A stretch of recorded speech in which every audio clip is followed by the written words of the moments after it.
তখন নীরব একদিন আমাকে অফার করলো যে এই তুমি কি মুভি করবা।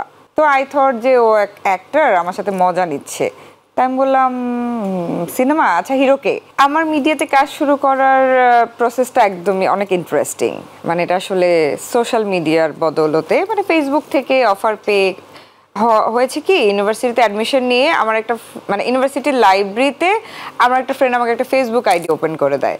আমি পারতামও না, তো ওপেন করে দিল। তো তখন আমি একটু একটু ভয় যে এখানে ছবি দিলে মনে হয় অনেক কিছু হয়ে যাবে, আমার ছবি মানুষ পেয়ে যাবে, খুব নেগেটিভ একটা বা একটা ভয় জিনিসটা। Northern university. তো ওই ফেসবুকটা তখন, ফেসবুকে তো প্রোফাইল ফটো কভার ফটো লাগে।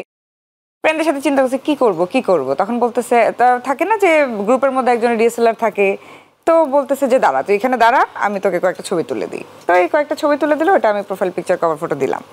তো দেওয়ার পরে আস্তে আস্তে দেখলাম যে মানুষজন ফ্রেন্ড রিকোয়েস্ট পাঠাচ্ছে, অ্যাড হচ্ছে, এই সেই। তা নন কাউকে অ্যাড করছি না, আমার ইউনিভার্সিটির ফ্রেন্ডস, এর মধ্যে কিছু মিডিয়া পার্সন আমাকে অ্যাড করলো, তার মধ্যে নীরবও ছিল। তো নীরব যখন অ্যাড করলো, নীরবকে তো চিনি, অ্যাকসেপ্ট করেছি, এরকম অ্যাকসেপ্ট করেছি। তখন নীরব একদিন আমাকে অফার করলো যে এই তুমি কি মুভি করবা। তো আই থট যে ও এক অ্যাক্টর আমার সাথে মজা নিচ্ছে। তাই আমি বললাম সিনেমা, আচ্ছা হিরোকে। তখন এরা বলছে কেন আমাকে পছন্দ হয় না।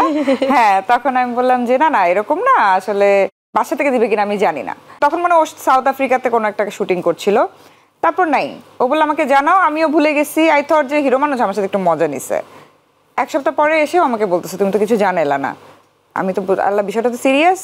তো তখন আসলে আমি বললাম আচ্ছা দাঁড়াও, তাহলে আমি বাসায় কথা বলি। বলে বাসায় কথা বল, আমি বলছি বাসায় যদি না দেয় আমার কিচ্ছু করার নাই। বলে বাসায় যদি কনভিন্স না হয় তাহলে আমি আসবো কনভিন্স করতে। তো তারপর আমি কি করলাম, বাসায় বললাম। বলার পরে আব্বু আম্মু তো একদমই সারপ্রাইজ। এমনি আব্বু প্রডিউসিং এর সাথে রিলেটেড ছিল, আব্বু কিছু কন্টেন্ট প্রডিউস করেছিল, তখন আমরা ছোট করেছিল।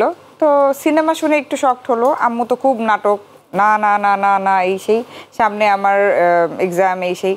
তারপর আমরা আচ্ছা ঠিক আছে, ওটা যেহেতু বলছে তোমরা বসো, যদি হয় করব, না হলে না, ইটস ফাইন। তা আমি আমার মাইন্ডের এমনভাবে সেট করে নিছি যে যদি হয় হবে, না হলে নাই, মানে আমি কোনো মানে কষ্ট রাখবো না, বা আমার আসলে ইচ্ছাও ছিল না। তারপরে নীরবকে আর আমার ডিরেক্টর যিনি ছিলেন রফিক শিকদার আর আব্বু আম্মুকে বসাই দিলাম।